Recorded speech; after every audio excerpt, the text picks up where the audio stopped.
Porque la historia se lee, se escucha, se vive.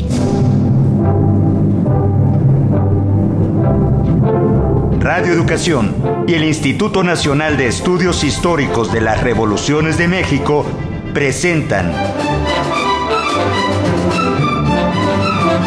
Historia Viva. La voz del pueblo de México.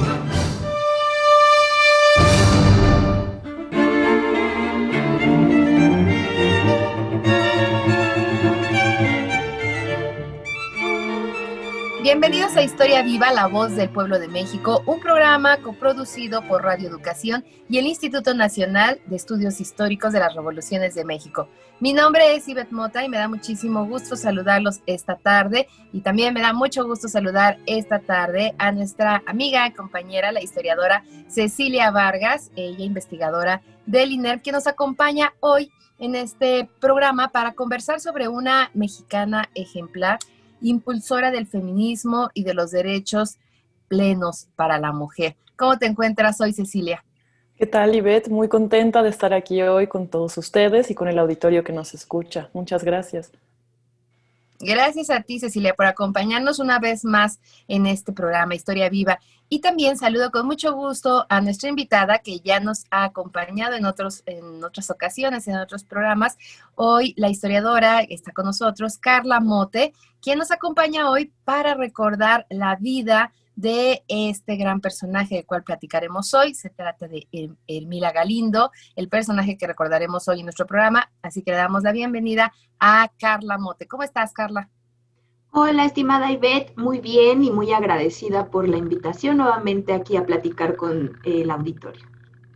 Gracias por acompañarnos, Carla. ¿Y qué les parece si antes de comenzar los invito a escuchar la siguiente cápsula que preparó el equipo de producción para conocer algunos de los datos profesionales de nuestra invitada, la historiadora Carla Mote, y continuamos en un momento más.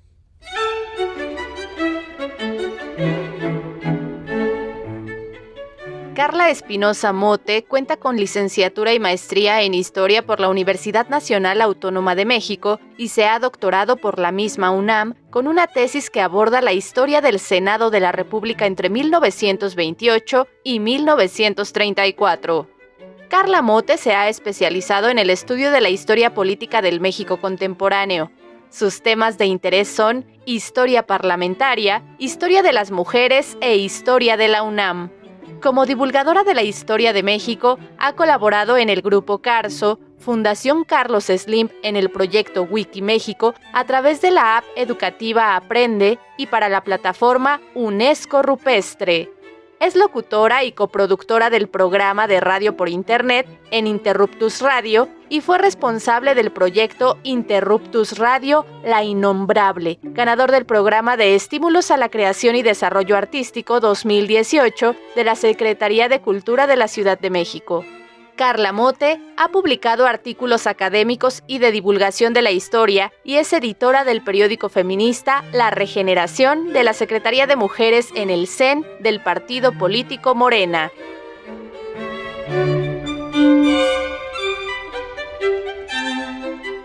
Después de escuchar la semblanza de nuestra invitada Carla Mote, les recordamos que seguimos en nuestras redes sociales. Nos pueden acompañar tanto en Facebook o en Twitter a través de nuestras cuentas de Radio Educación y también del INERM. Ahí nos encuentran también como Historia Viva. Y muchas gracias a quienes nos escuchan a través de las emisoras 1060 de AM y 96.5 de FM aquí en la Ciudad de México, o a quienes nos escuchan también a través de las estaciones que comparten nuestra señal en la República Mexicana. Y bueno, ahora sí vamos a comenzar, Ceci. El 18 de agosto de 1954 falleció Ermila Galindo. Cuéntanos quién es Ermila Galindo y por qué es importante platicar de ella, cómo se inscribe su larga trayectoria en la historia de nuestro país. Muy bien, Ivette, pues como tú ya decías, Ermila Galindo es una de las más grandes feministas de la historia, bueno, más grandes exponentes del feminismo mexicano. Y su vida es muy interesante y su trayectoria también lo es, porque ella transita un momento fundamental para la historia de nuestro país, que es la primera mitad del siglo XX. Ella es parte de la Revolución Mexicana, del proceso revolucionario en la facción carrancista y desde el proyecto constitucionalista. Y eso significa que Hermila Galindo forma parte de este grupo político o de estos, digamos, grupos que a lo que se dedican es a codificar e institucionalizar los principios sociales de la Revolución Mexicana, ¿no? Lo cual es un proceso complicado, difícil, sobre todo para el tema de las mujeres y de sus derechos, ¿no? Recordemos que el derecho al voto no se reconoce para las mujeres sino hasta 1953, y ella muere un año después de eso, ¿no? Y es muy impresionante porque Hermila Galindo estaba luchando por eso desde 1914, 15, 16. Es decir, que esos procesos que ella impulsa desde muy temprano en la Revolución no van a quedar institucionalizados y, digamos, consolidados, sino hasta décadas después, ¿no? Y la vida de Hermila Galindo transita junto con ese proceso, ¿no? Ese difícil proceso. Y ella va a ser importantísima porque lo que se dedica es articular mejor que nadie, mejor que nadie, estos principios del feminismo sufragista desde el marco del liberalismo político, ¿no? Y bueno, ese es realmente su gran aporte. Carla, bueno, ya nos menciona Cecilia este contexto de quién fue Hermila Galindo y por qué es importante platicar de ella y visibilizar su trayectoria en nuestra historia. Una primera y fructífera etapa, como nos comentó Cecilia, fue justamente durante la Revolución Mexicana, pero su participación política empezó muchísimo antes, cuando era estudiante, tengo entendido, Carla. ¿Cuáles fueron las primeras experiencias políticas de Hermila? Sí, es bien interesante lo que nos comenta Cecilia. Efectivamente, Hermila Galindo fue una mujer que logró conjugar los principios revolucionarios con el feminismo, que en esta época, estamos hablando de finales del siglo XIX, la primera y segunda décadas del siglo XX, pues era una serie de pensamientos que ocurrían a nivel global y que en México también se expresaron. Hermila Galindo, originaria del estado de Durango, pues vivió en un momento en el que había mucha oposición política al gobierno porfirista. Ella, pensemos en una mujer de su contexto. En el siglo XIX, pocas mujeres tenían acceso a la educación. Hermila Galindo, si bien no era de clase acomodada, sí tuvo acceso a las letras, estudió taquigrafía y en su estado natal, pues participó en algunos eventos de oposición política al porfiriato. Yo creo que ella, como muchas otras mujeres de su generación, digamos que se formaron políticamente a la luz del antiporfirismo. Lo que estos grupos en un primer momento exigían, pues era democracia, era pues una vuelta, digamos, al liberalismo que triunfó en México a mediados del siglo XIX y que observaban que con estas políticas porfiristas, pues estaba siendo manipulado, tergiversado, pugnaban por el respeto a la Constitución de 1857 y entre otras cosas, pues el liberalismo, lo sabemos prácticamente desde la Revolución Francesa, pues digamos que va constituyendo un pensamiento de igualdad, pero es una igualdad excluyente porque no piensa, no está contemplando a más de la mitad de la población, que somos las mujeres. Prácticamente en todos los países donde se instituye el liberalismo, las mujeres son excluidas de la participación política. Hermila Galindo, entonces, forma parte de esta generación de, personas de ciudadanía crítica al régimen porfirista, y ella participa en su estado natal como taquigrafista con opositores. Después se traslada a la Ciudad de México y aquí forma parte del Club Liberal Abraham González.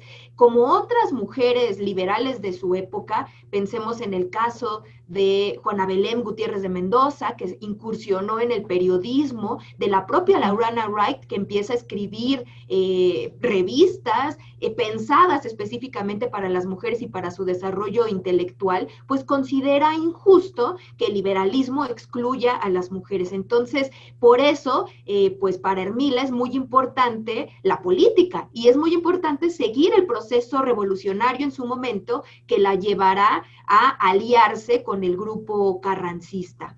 Ya en la Ciudad de México y participando con los clubes liberales, pues viene la vorágine revolucionaria y hay un acontecimiento que es fundamental en su carrera política y en su pensamiento feminista, que fue el acercamiento que el propio primer jefe del Ejército Constitucionalista, Venustiano Carranza, tiene hacia ella después de escucharla como oradora en un mitin político a la entrada del Ejército Constitucionalista en la Ciudad de México, y queda sorprendido por la elocuencia y la pasión de esta jovencita y la invita a unirse a su equipo. Es entonces que Hermila se empieza a trabajar nada más y nada menos que para el primer jefe, que después pues ya será el presidente de la República. Estamos entonces ante un momento en el que las mujeres y muchos otros grupos sociales, por la crisis que representa la Revolución Mexicana, empiezan a participar. Y Hermila, como otras mujeres,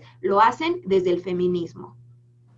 Justamente, Carla, en este momento en el que mencionas que Hermila lee este discurso de bienvenida para el primer jefe del ejército, Venustiano Carranza, en esos momentos y que empieza a colaborar con el ejército constitucionalista, bueno, con el jefe del ejército, fundó la revista La Mujer Moderna. ¿Qué significó esta revista? Ella misma la representaba, pero ¿qué significó esta revista y cómo transcurrieron? Ya nos hablabas un poco, pero ampliar cómo transcurrieron estos acontecimientos en la vida revolucionaria feminista. Sí, La Mujer Moderna fue una revista que publicó Hermila Galindo y junto con su equipo entre 1916 y 1919. Hermila Galindo, al igual que otras mujeres revolucionarias, liberales de la época, pues creía que una de las formas de apoyar a las mujeres en sus procesos emancipatorios era la educación y el conocimiento. Están convencidas de eso. Es un grupo en el que están pugnando por la inclusión de las mujeres en la vida pública, en la vida política, y también yo diría que algo que a veces no mencionamos, esta generación de feministas revolucionarias tiene como uno de sus puntos primordiales la educación de las mujeres. La revista de Hermila Galindo es una revista en donde hay noticias, hay opinión de ella misma y de otras mujeres y también hombres revolucionarios, y tiene el objetivo de dar información dirigida a las mujeres que contribuyera a su emancipación, pero además que sirviera como un punto educativo.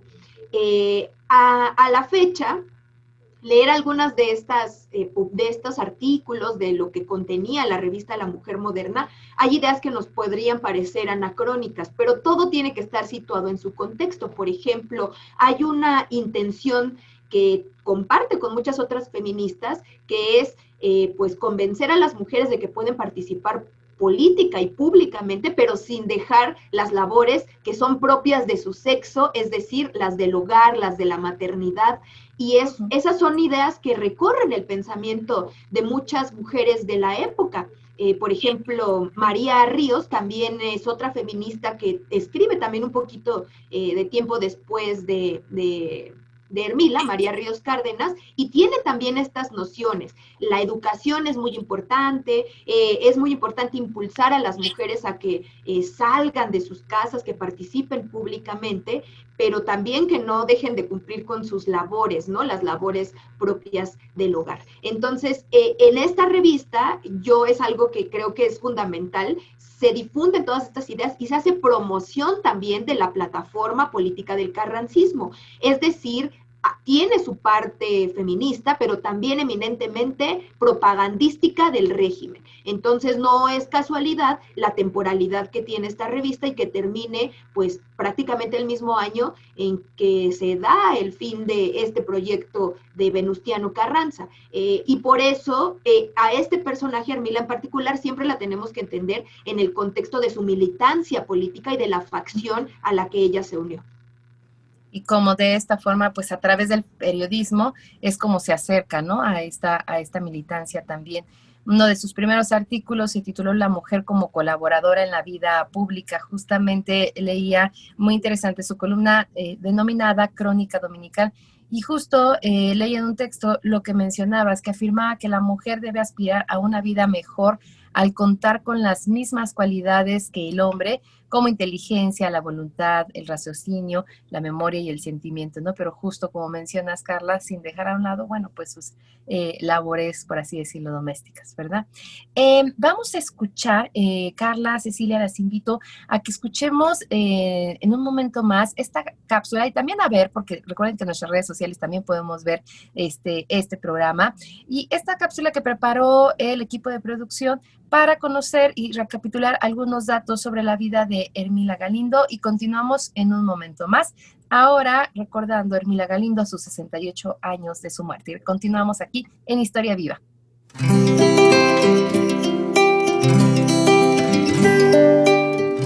Hermila Galindo Acosta, periodista y luchadora por los derechos ciudadanos de la mujer en México, nació el 2 de junio de 1886 en la hacienda San Juan de Avilés, ubicada en Villa Juárez, en el entonces municipio de Lerdo, Durango.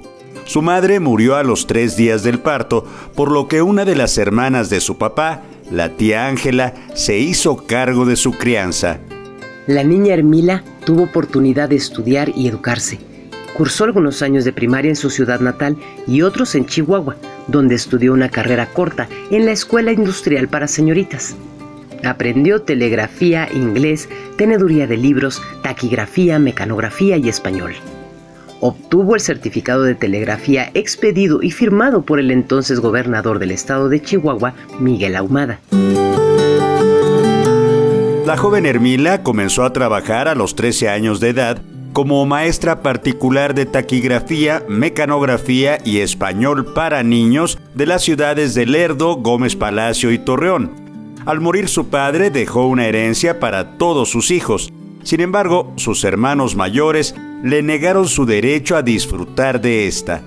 Como profesora, la joven Hermila impartió clases en 3 colegios de la ciudad de Torreón.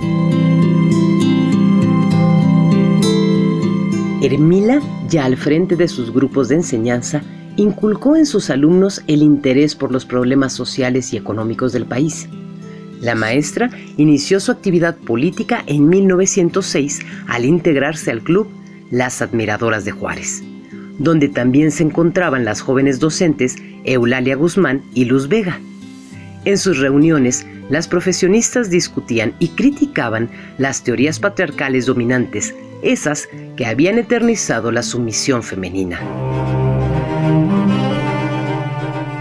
El 21 de marzo de 1909, fecha en que se conmemoró en Torreón, Coahuila, un aniversario más del natalicio de Benito Juárez García, sucedió que un abogado distinguido del lugar, Francisco Martínez Ortiz, pronunció un discurso donde exaltó la figura del presidente Juárez y atacó la dictadura del presidente Porfirio Díaz. Por esta razón, el entonces alcalde de Torreón, Miguel Garza Aldape, confiscó el discurso original al orador para impedir su difusión más allá del acto conmemorativo. Sin embargo, Hermila había capturado en taquigrafía la candente disertación y luego de transcribirlo, lo repartió entre algunos conocidos. Esta acción de Hermila permitió la divulgación de aquella pieza de oratoria por los estados de Durango y Coahuila. A partir de entonces, el prestigio de la maestra y taquígrafa duranguense creció entre los opositores a la dictadura porfirista. En estos años, Hermila Galindo acrecentó su acervo intelectual al conocer las teorías sociales y feministas en boga en Europa además de convertirse en promotora de la causa revolucionaria. En 1911, Hermila se trasladó de la capital de Durango a la Ciudad de México, donde trabajó como taquimecanógrafa del ingeniero y general de división Eduardo Ay. De manera paralela, laboró como profesora de taquigrafía y mecanografía en el Internado Nacional de Estudios Preparatorios y Mercantiles. En pleno gobierno maderista, Hermila se adhirió al Club Abraham González, donde destacó por su oratoria y bagaje intelectual. Tras la caída de Madero, se unió a la causa constitucionalista. Al ser derrotada la dictadura de Victoriano Huerta, fue nombrada como oradora durante el acto de bienvenida al primer jefe del ejército constitucionalista, Venustiano Carranza, quien hizo su entrada a la capital de la República el 20 de agosto de 1914.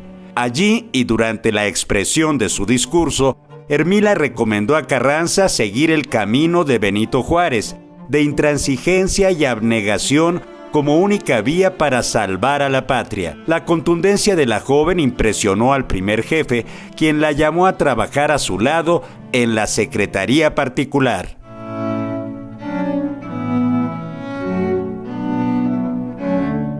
Hermila Galindo se retiró de la vida pública después del asesinato del presidente Carranza.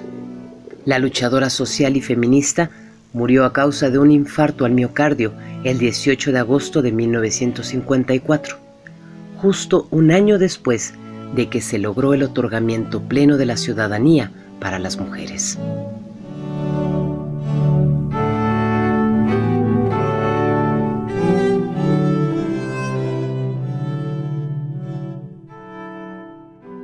Estamos de regreso en Historia Viva, la voz del pueblo de México, un espacio para la divulgación de la historia y el intercambio de ideas. En esta ocasión estamos platicando acerca de, recordando el 68 aniversario luctuoso de la luchadora feminista Hermila Galindo. Ceci, los congresos feministas que sucedieron en 1916 en Yucatán abrieron una perspectiva de cambio estructural para la visibilización de los problemas de la mujer. ¿Cuál fue el contexto general de estos congresos y cómo explicar la realización justamente de estos en el preámbulo del Congreso Constitucionalista de 1916? Bueno, Ivette, pues es que 1916 es un momento realmente muy particular del proceso de la Revolución Mexicana. Estamos saliendo del año de 1915, que es quizá el año más difícil, más violento, más desestructurante de esta revolución, ¿no? En donde las facciones están ya completamente atomizadas, ¿no? Y en fin, es después un año particularmente violento y difícil, ¿no? Pero también 1916 es un año en donde colectivamente la sociedad mexicana toda está ya muy marcada por el proceso revolucionario, ¿no? La circulación de las ideas, de los vocabularios políticos que empiezan a manejarse, pues es ya de una evolución bastante considerable. Y no es casualidad que los congresos feministas, que son 2 en Yucatán, se hagan casi al mismo tiempo o que sean contemporáneos del Congreso Constituyente, porque lo que está sucediendo en ese momento es que hay una necesidad colectiva que se ve en estos congresos de codificar y de asentar por escrito todas estas reformas que se están buscando, ¿no? Los principios de justicia social, de reforma social y económica, ¿no? No solo ya la codificación política, ¿no? De las nuevas instituciones que van a surgir de la revolución, sino sobre todo qué va a pasar con las cuestiones sociales, ¿no? Con la cuestión agraria, con la cuestión laboral, con la cuestión de las mujeres. Entonces vemos que es una sociedad, 1916 es un año que atestigua a una sociedad altamente politizada, ¿no? Que si bien pues es una sociedad también que está aprendiendo a articular su vocabulario, a articular sus demandas políticas de una manera muy incipiente. Recordemos que en el Congreso Feminista un porcentaje muy alto de las mujeres que acuden pues tienen una educación realmente pues muy elemental, ¿no? Y entonces, bueno, estamos en este contexto, ¿no? de una sociedad absolutamente impactada por la violencia de la revolución, una sociedad que está aprendiendo a articular sus demandas políticas de una manera, digamos, clásica, ¿no? A través de instituciones, a través de congresos, a través de leyes, ¿no? Y, bueno, vemos a las mujeres en particular en esta instancia organizativa que es fundamental y que se relaciona mucho precisamente con la realidad de las mujeres como trabajadoras, como parte de estos contextos laborales que están, de nuevo, como decía, aprendiendo a articular sus demandas de una mayor justicia, de mayor acceso a derechos, ¿no?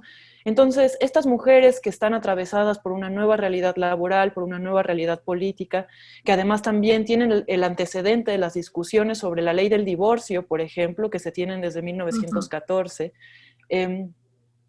y bueno, se unen, se organizan, ¿no? Para de nuevo articularse, identificarse como sujetas políticas, y al mismo tiempo ocurre lo mismo con la facción constituyente, ¿no? Que está intentando un poco ganar el juego político al generar un documento y al generar una institución jurídica, legal, que lo que trata de hacer la Constitución del 17 y este Congreso que la forma, pues es poner en un solo lugar todas estas demandas que se han ido recogiendo del proceso revolucionario y de esa manera, de nuevo, institucionalizar los ideales de la revolución, ¿no? Es un momento político estratégico fundamental, ¿no? Y sin embargo vemos que entre los congresos feministas de Yucatán y el Congreso Constituyente, claro que hay vínculos, el vínculo más importante es precisamente Ermila Galindo, quien exige o quien presenta la iniciativa del Congreso Constituyente que se reconozca el derecho al voto, uno de los puntos que se habló en el Congreso Feminista, y el Congreso Constituyente lo rechaza la iniciativa por muchos argumentos, ¿no? Interesante también que los argumentos que esgrime el Congreso Constituyente de 16 son parecidos a lo que se esgrimen de parte de varias mujeres en el Congreso de Yucatán, ¿no?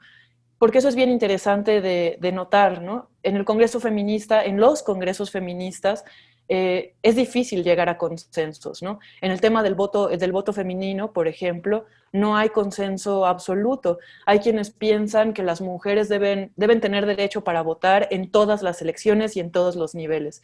Y hay quienes piensan que no, que solo en las locales, por ejemplo, que no a nivel federal. Y el argumento que se esgrime o que se plantea es que las mujeres no tienen la suficiente formación política como para participar en ese nivel de los asuntos públicos, ¿no? Alguien como Ermila Galindo precisamente lo que va a argumentar de una manera muy interesante, por cierto, es justo lo contrario, es decir, lo que Ermila Galindo dice es, justo porque las mujeres no tienen esa experiencia en el ámbito público, sino que tienen una experiencia como trabajadoras del hogar, como las que sustentan el ámbito doméstico y familiar, es precisamente esa realidad lo que les da a ellas la facultad de decidir en otros asuntos públicos, ¿no? Ermila Galindo decía, no hay manera de que las mujeres se entrenen y adquieran formación política más que teniendo la experiencia directa de hacerlo, más que votando. No hay manera de que las mujeres aprendan a ser ciudadanas más que ellas en la práctica ejerciendo esos derechos, ¿no? Pero ciertamente, como ya nos explicaba Carla hace unos momentos, hay una resistencia social y cultural ante estos cambios enorme, ¿no? También de parte de las mujeres. Y la resistencia quizá más clara que vamos a ver, pues es en este Congreso Constituyente de 16, que rechaza terminantemente por considerar secundario, por considerar el clásico argumento que se esgrime, ¿no? Con los temas de los derechos civiles de las mujeres y de las personas marginadas, es que todavía no es tiempo, ¿no? Este argumento que se repite una y otra vez, todavía no, y eso es un poco lo que hacen. Pero bueno, ¿cómo entender este momento? Pues es un momento impactado por la violencia, pero impactado también por un nuevo espíritu político que está intentando articular sus demandas y articularse en un vocabulario institucional, legal, ¿no? Ceci, justamente, y antes de entrar con Carla a conocer cuáles fueron ya más a detalle estas propuestas de Hermila Galindo en este primer y segundo Congreso de Yucatán, justo yo quisiera enfatizar y ahondar un poco más en esta parte, Ceci, que hemos platicado que, bueno, las mujeres pues siempre han estado en nuestra historia, ¿no? Pero, ¿qué hace en particular especial este momento en el cual empiezan a reconocer a la mujer como parte o como actora en estos asuntos de ámbito político y público? Y lo que tú mencionas, o sea, antes no, todavía no era tiempo y ahora hay ya un espíritu político diferente. Eso es lo que permite que Hermila Galindo pueda llegar hasta ese punto y ser pues mucho más activa y reconocida ya y poder estar en estos congresos y presentar sus propuestas, porque antes no sucedía, Ceci. Esa es una muy buena pregunta, Ivette, y tiene mucho que ver, son varios factores, ¿no? Lo que explican esta nueva participación de la mujer, de las mujeres. Por un lado, ya lo explicaba Carla en una de sus intervenciones, desde finales del siglo XIX hay un mayor acceso a la educación para las mujeres, que claro, si bien sigue siendo pues muy precario, ¿no?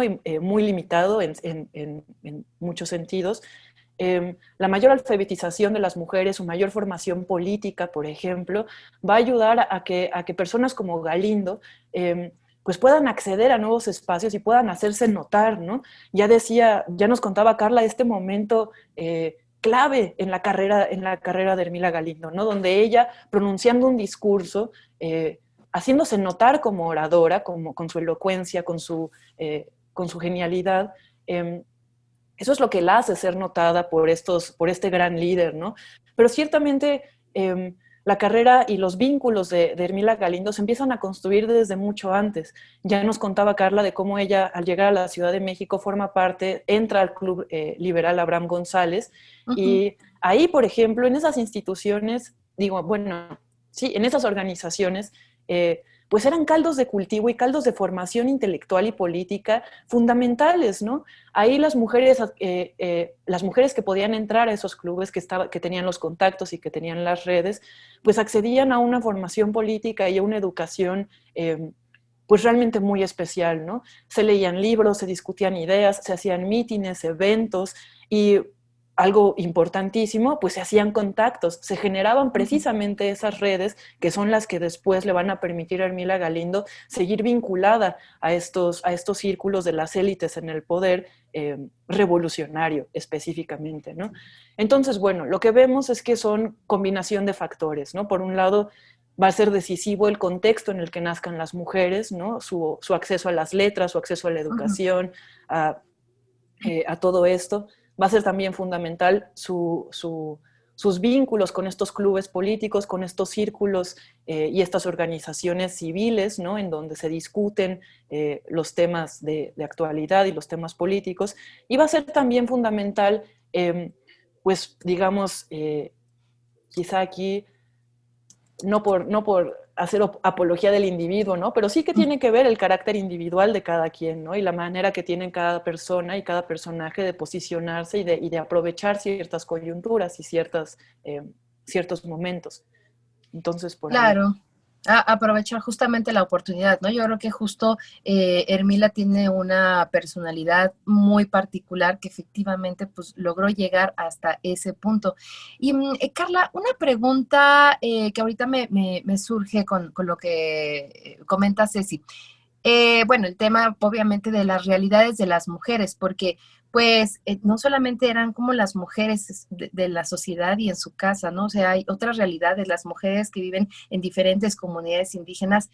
¿Cuál fue su postura de Hermila respecto a esas otras o las diferentes realidades que vivían las mujeres en México durante estos años de la Revolución Mexicana? Y cómo poder integrar también sus necesidades en estas propuestas que Hermila tenía. Bueno, en los textos de Hermila Galindo se nota una intención de, la palabra que usan en la época es manumitir a la mujer, es decir, como restar estos elementos, digamos, que las mantienen en la pobreza, en el analfabetismo, Hermila Galindo se interesa, y es algo que se nota en sus textos, por el proyecto revolucionario de justicia social, pero en particular, y es una característica de de esta llamada primera ola feminista, que sí están apelando a un sector letrado, a un sector, digamos, de clase media, clase alta, urbano, evidentemente. No es, digamos, su interés principal el de las mujeres indígenas, como sí lo es, por ejemplo, el de otras feministas contemporáneas a ella, como Elvia Carrillo Puerto, que sí tienen mayor contacto con estas mujeres de las comunidades y que, pues en el caso de Elvia, que también hablaban la lengua y que entendían también que era un contexto totalmente distinto. Recientemente se publicó un libro de la doctora Ana Lidia García Peña, que aborda a otra feminista contemporánea, Hermila Galindo, María Ríos Cárdenas, y es muy interesante porque analizarlo a la luz del proyecto nacionalista revolucionario e incluso de las políticas eugenésicas del Estado mexicano en la década de los años 30, nos lleva a reflexionar sobre los postulados de esta llamada primera ola del feminismo, cuando están enfocados en estos sectores, en la educación, digamos, elevada de la mujer, y no se nota un interés, digamos, particular por la emancipación de las mujeres pobres o las mujeres indígenas. Incluso hay como un dejo en estos discursos de pues rechazo a estos grupos por considerarlos atrasados, por considerarlos pues que viven en la irracionalidad de este nuevo modelo de hombre y mujer revolucionario que tiene que ver con la razón, con la educación, con la politización. Yo creo que todavía falta mucho por investigar acerca de estas ideas a la luz de pues el proyecto de mestizaje mexicano, que ahora lo sabemos por más investigaciones, que tiene que ver con un proyecto de homogeneización que lo que tiende es a la desaparición de las lenguas originarias, al blanqueamiento de las comunidades indígenas, y que empata con estas nociones de una primera generación de feministas. Pero yo sí particularmente tengo una perspectiva sobre esto a la luz del proyecto revolucionario, porque si bien creo que la crítica, digamos, a este modelo de mestizaje nacionalista revolucionario es muy válida, a la luz de lo que pasaba en el contexto global, de las, así tal cual, el pensamiento nacionalista ario, blanco, que se está fortaleciendo en Europa, incluso en Estados Unidos, y la alternativa mexicana, pues bueno, no representa, digamos, ese extremo que sí se estaba viendo en otros países. Por lo tanto, yo creo que se tiene que matizar muchísimo ese racismo de ese periodo en particular. Pero en Hermila Galindo, como en otras feministas de su generación, creo que eso es muy evidente. Cuando ella acude al primer Congreso Feminista en Yucatán en 1916, pues, está hablando frente a mujeres que son profesoras, porque la convocatoria del general Salvador Alvarado, gobernador de Yucatán, también del ala carrancista, socialista, pues llama a todas las profesoras porque ellas son las agentes de esta modificación socialista revolucionaria que están planteando como proyecto político. Y cuando Hermila Galindo habla de sexualidad, por ejemplo, en su primera ponencia, todas se escandalizan.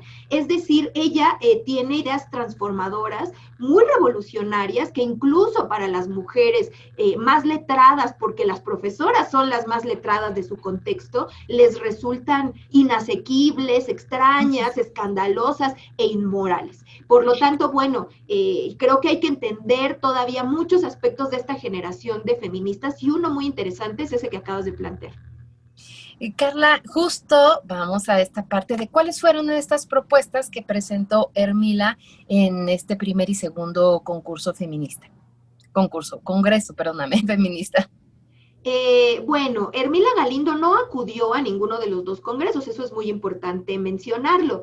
Ella, pues en ese tiempo ya trabajaba directamente con el primer jefe Venustiano Carranza, y la invitación que le envían a la Ciudad de México las organizadoras del primer congreso, pues escandalizaron desde las juntas preparatorias, no querían que viniera Hermila Galindo.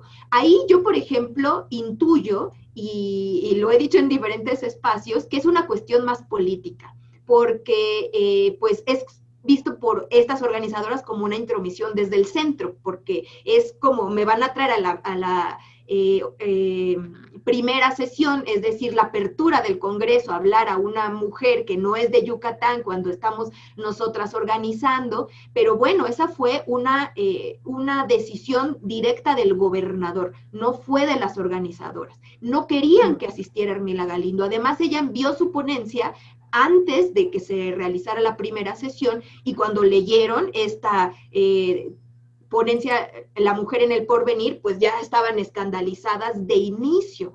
Por eso cuando abuchean su ponencia leída por quien, un personaje, además un varón, César González, si no me equivoco, ese es su apellido, pues las presentes en el Congreso, yo digo que sí tiene que ver con su escandalización por las ideas acerca de la sexualidad de las mujeres, pero es más una cuestión política.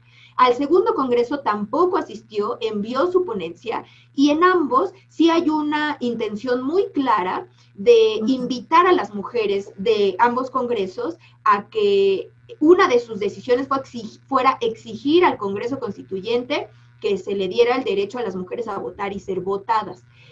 Ahora bien, ya nos habló brevemente Cecilia acerca de las reacciones, de las diversas posturas. Son momentos de discusión que yo equiparo a un parlamento tal cual, porque el modelo es ese, es un modelo parlamentario, es un experimento, es un ejercicio de las mujeres para acercarse a lo que implica pues, la vida política, la discusión parlamentaria.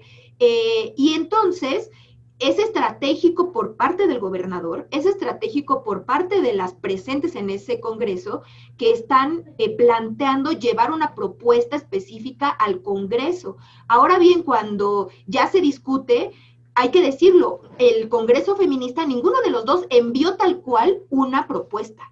No enviaron una propuesta, es decir, no les llegó a los constituyentes un memorándum, un texto, una iniciativa o algo que ellos tuvieran que discutir. No lo retoman de forma como oficial en el Congreso Constituyente. Si leemos los diarios de los debates, podemos ver que únicamente la única locución que se realiza sobre eso es de Félix Pallavicini, cuando dice que si van a discutir el tema del voto de las mujeres, y todos los congresistas se botan de risa. Y está escrito de esta forma en el diario de los debates. Y esta propuesta entonces la aclara y dice, no, yo no quiero que discutamos si van a votar, yo quiero que aclaremos que no van a votar, porque si el artículo queda escrito de esta forma, el artículo 34, después van a llegar y decir que sí pueden votar, cosa que efectivamente ocurrió cuando Hermila Galindo se postula como diputada por el 7º distrito de la Ciudad de México, aludiendo a que está en masculino universal y que entonces no le prohíbe explícitamente a las mujeres participar.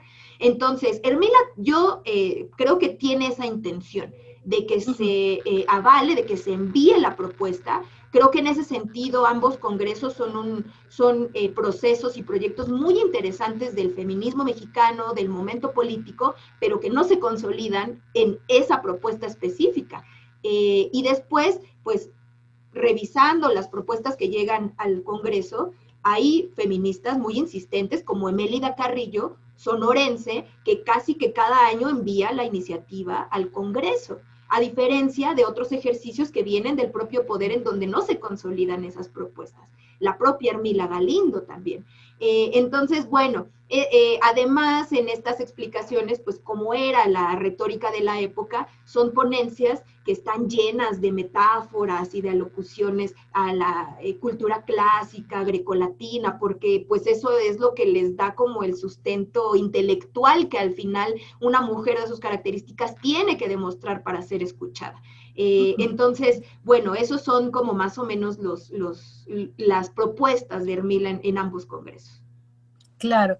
Antes, tenemos ya muy poquitos minutos para cerrar este programa, pero me gustaría preguntarte, Carla, ¿existe algún testimonio de la reacción de Hermilia Galindo cuando se concedió la ciudadanía para las mujeres, justo como mencionábamos al inicio del programa, un año antes de su fallecimiento?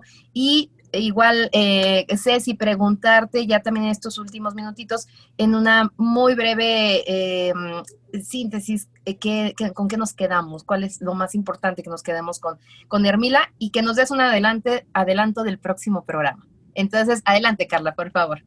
Yo, bueno, desconozco si existe algún testimonio específico de Hermila. Lo que sí sabemos, bueno, es que después de la caída del carrancismo en 1919, pues Hermila prácticamente desaparece de la vida pública después de haber tenido muchísimos influencia, participación política, incluso en la vida diplomática de nuestro país, como enviada pues prácticamente diplomática no oficial a diversos países de Latinoamérica para exponer la doctrina Carranza, que es la política exterior de México, del constitucionalismo. Sin embargo, bueno, en este momento pues ya ella, una mujer mayor, me parece que no hay testimonio tal cual de ese momento, a reserva de que se pueda encontrar en el futuro. Yo tengo pues por ahí la noticia de que la doctora Rosa María Valles, que es la más importante estudiosa de la biografía de Hermila Galindo, pues ha seguido estudiando al personaje en estos años en los que pues se supone que ya no se le nota en la vida pública. Estaremos pendientes a los resultados de sus investigaciones y pues para conocer si el pensamiento de Hermila, su participación pública después de 1919. Perfecto, Carla, muchísimas gracias. Y bueno, Ceci, antes de cerrar, tenemos 2 minutitos que nos cuentes esta parte, como lo que tú resaltarías de su importante paso en nuestra historia, en la historia de nuestro país, de Hermila Galindo. Pues Hermila Galindo yo la reconocería como una verdadera ancestra y como una ideóloga importantísima del feminismo mexicano. Es un feminismo muy particular que desde luego no está libre de contradicciones y a lo largo de acercarnos a la vida de Hermila Galindo, a su particular forma de militar el feminismo, de entenderlo, de codificarlo, de practicarlo, pues nos daremos cuenta de lo complejo que es realmente desmarcarse de las dinámicas sociales que estructuran, ¿no? La vida cotidiana, ¿no? Como ya decía Carla al inicio del programa, en el feminismo de Hermila Galindo es muy notable esta interesante tensión que existe entre su propuesta de la mujer autónoma, la mujer emancipada, la mujer que es dueña de sí misma, la mujer que se educa en la educación laica, hay que decir, y esta mujer que es además madre, que sigue muy vinculada a los roles reproductivos, a los roles del cuidado. Por ahí en una ponencia se hablaba de cómo en esa época el feminismo, que por cierto era un término de uso común y que se entendía como este impulso por alcanzar la igualdad y la libertad de las mujeres, no se consideraba que estuviera directamente peleado, entre comillas, con la vida doméstica y con los roles tradicionales, ¿no? Y se hablaba de esta mujer que iba a ser capaz de salir al foro y de ocupar un espacio en la plaza pública y de votar, y al mismo tiempo de pegarle los botones al pantalón del marido, ¿no? Entonces vemos que Hermila representa una época del feminismo crucial, en donde empieza a articularse el vocabulario de la igualdad política, donde empieza a articularse el vocabulario de los derechos civiles y humanos, pero que desde luego está muy marcada todavía por las continuidades de las estructuras tradicionales, de esta cultura pues que ha marcado y que en muchos sentidos sigue marcando pues las conciencias femeninas, ¿no? En México y en el mundo.